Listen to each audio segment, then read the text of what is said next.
Perang tarif Sino-AS telah membawa dampak besar. Para ahli memprediksi bahwa pasar ekspor China akan terpukul keras. Tidak hanya PDB yang mungkin direvisi turun menjadi 2%, tetapi tingkat pengangguran juga dapat meningkat menjadi 11%, dengan jumlah pengangguran yang mungkin mendekati 60 hingga 100 juta jiwa.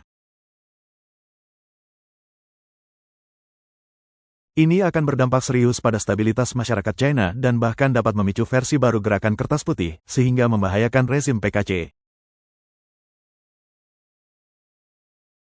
Perang tarif Sino-AS telah meningkat pesat, dengan tarif kumulatif AS untuk barang-barang China mencapai hingga 245%, dan tarif rata-rata berkisar dari 54% hingga 145%. Ini telah sangat memengaruhi ekonomi China, terutama sektor manufaktur yang berorientasi ekspor.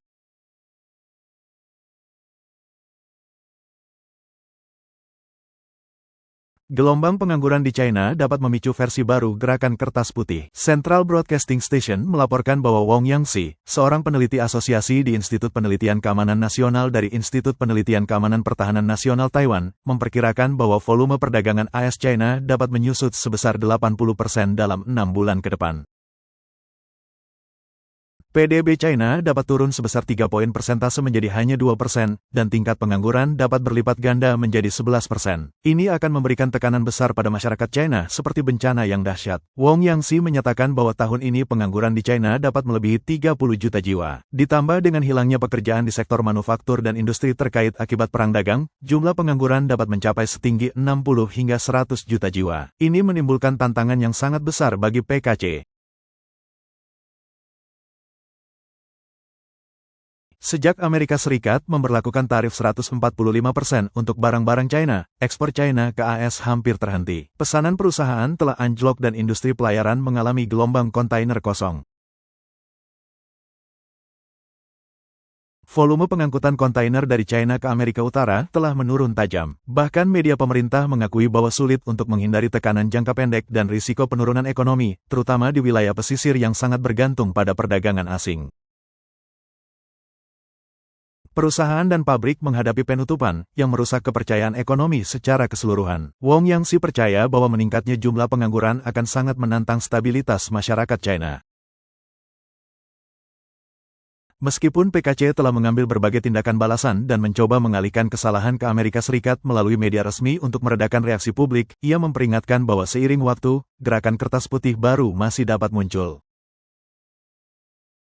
Dia menambahkan bahwa nasionalisme memainkan peran kunci dalam menjaga stabilitas selama tahap awal pandemi COVID-19, tetapi pada tahun 2022 hal itu tidak lagi cukup.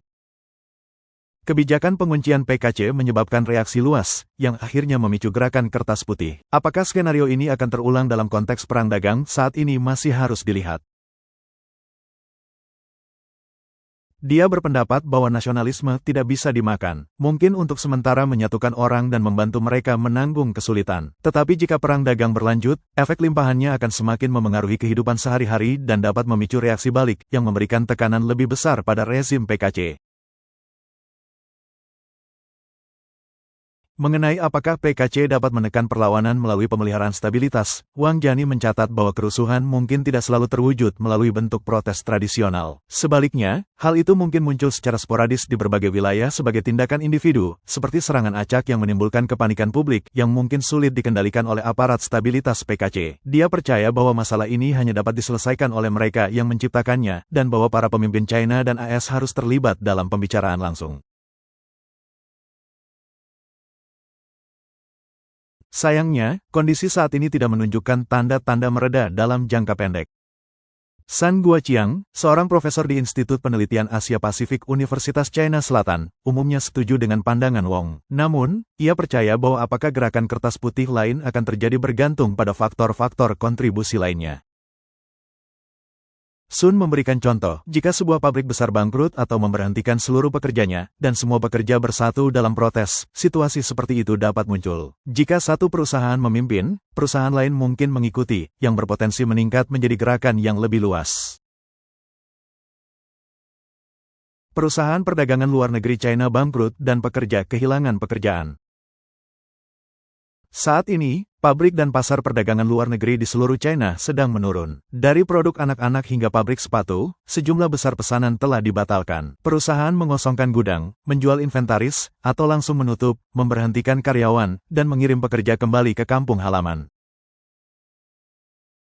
Seorang penyedia layanan keuangan di Shenzhen berkata, Anda mungkin tidak percaya, tetapi banyak pabrik di Shenzhen tidak dapat bertahan lagi dan tutup satu demi satu. Mengapa? Sewa tinggi, kelebihan kapasitas, dan kurangnya pesanan dari luar negeri. Tarif meningkat, persaingan pasar sengit, perang harga brutal, dan keuntungan sangat tipis.